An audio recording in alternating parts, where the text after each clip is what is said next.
Hello friends, good morning. I actually had to go back in and get my sunglasses for a multitude of reasons. One being I have slept like shit all week and I am over 35, which means that when that happens, I get the puffiest eyes and we're all about showing up in the unique reality that is each of our lives over here on YouTube, or at least I am. But second, it is a beautiful, bright, sunny morning and I wanted it to just do my morning routine outside as I do most mornings. Today, I am hoping to work through another couple chapters in The Count of Monte Cristo. I just started chapter 77, and I would love to be on chapter 80 by the end of this weekend. I also recently restarted The Artist Way, or rather, picked it up from where I left off. I'm on week 6 now, and so I wanted to do some of that reading this morning and begin working through some thoughts for my morning pages. I've been kind of changing my approach to the artist way. And what I mean by that is instead of being so hard on myself to kind of complete the week by week structure, I am taking it slower. Right now, I seem to be in a phase of, in general, taking my reading much slower than I did last year. Last year, I blasted through books. I felt really empowered by the fact that I was just reading, reading, reading. And I'll be honest with you, like this year, I'm being drawn to a much slower, more sustainable, more, I guess, I don't want to use the word academic. I feel like that sounds really hoity, but like I'm approaching my reading with a much more slow pace in order to extract more out of what I'm reading. So I've been doing book journaling way more than I have in the past, like just jotting down notes. In addition to what I write in the margins of the novels, I've also been tackling some pretty big classics for the last few months. I don't want to be in this position where I've finished these incredible books and I really can't remember the deeper themes, the plot points, the interesting quotes that I loved. Like, I don't know, I just want to take my time with it.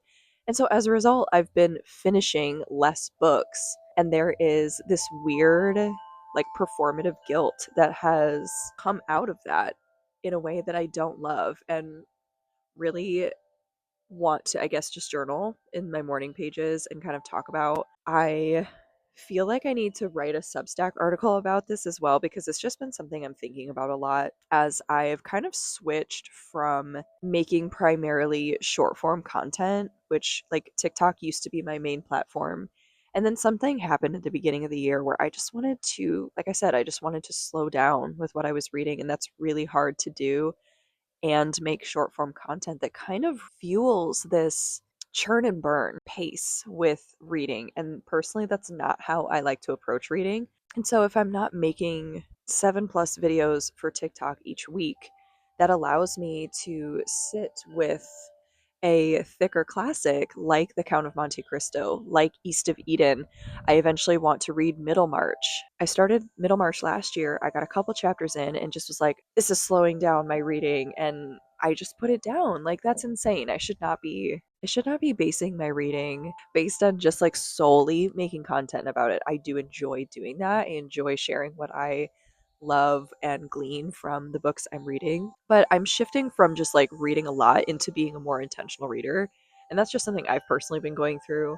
And just like not being afraid to linger in a book as long as it takes me to just read it and enjoy it and glean something about what it means to be alive from these incredible novels. With that being said, I am going to sip some more of my coffee, start week 6 of The Artist Way. This week that I'm starting, week 6, is not one of my favorites. So if you're new here, I've done The Artist Way a couple times before. This is the first time I'm actually sitting down and like making videos about my insights.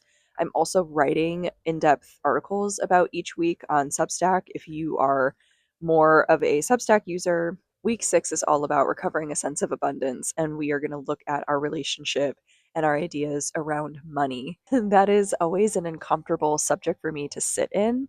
Maybe it will be less so this year as in years past because my circumstances have changed quite a bit this year. So I don't know, maybe that'll be an interesting perspective that I should hold on to as I'm reading through week 6. I am nervous, I'm not gonna lie.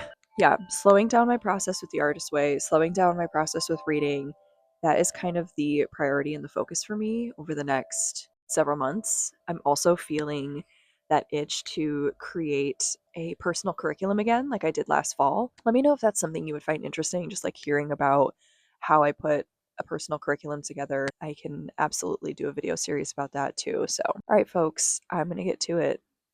Let me know what you're reading this weekend.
I completed half of the reading for week 6, and I'm going to stop here for today.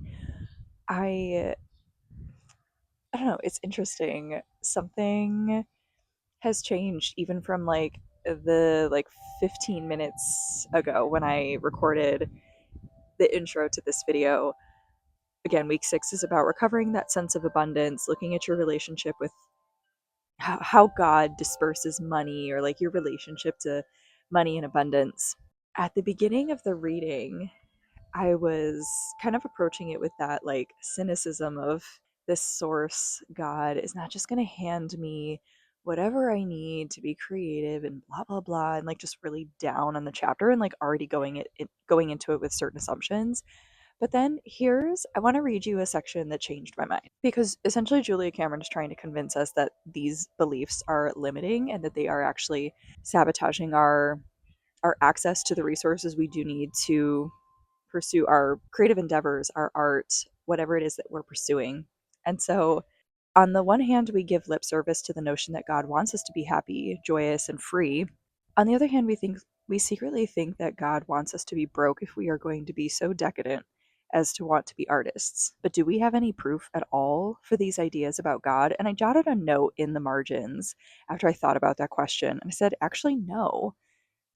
Most of that conditioning comes from people in my community, right? Like friends who are very strict with themselves, family members, just the way that you hear anecdotally people talk about the way that they interact with and engage with God.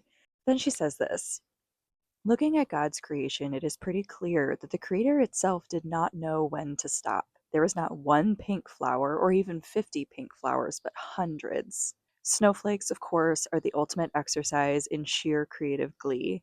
No two alike. This creator looks suspiciously like someone who just might send us support for our big creative ventures.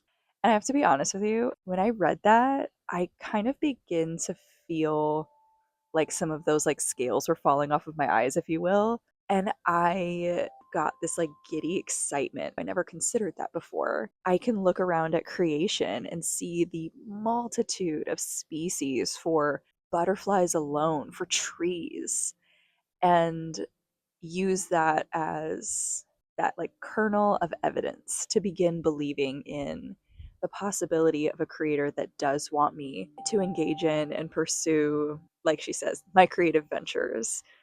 So I don't know, that kind of gave me a little bit of a like excitement boost for the day ahead.